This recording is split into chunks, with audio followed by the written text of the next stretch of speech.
Non podemos seguir tratando a Ría de Vigo como un grande sumidoiro. Non ten xustificación, ningunha xustificación que en canto se producen choivas se repita unha e outra vez o vertido de augas sen depurar directamente ao mar, tal e como ven de volver suceder nas últimas horas desde o aliviadeiro do colector do dique do Náutico, onde se puido comprobar a presenza de residuos fecais na propia auga. Por iso, desde o BNG vamos demandar ao Goberno Municipal de Abel Caballero que realice unha revisión exhaustiva de toda a rede de saneamento, nomeadamente naqueles puntos que teñen posibilidade de vertido directo ao mar e adoptar todas as medidas que sexan necesarias para evitarmos que esta situación se volva a repetir.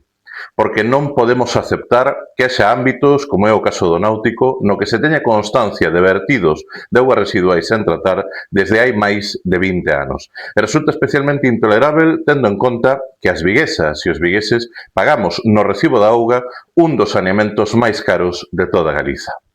A Ría de Vigo é un ecosistema de enorme valor ambiental, non unha xigantesca cloaca.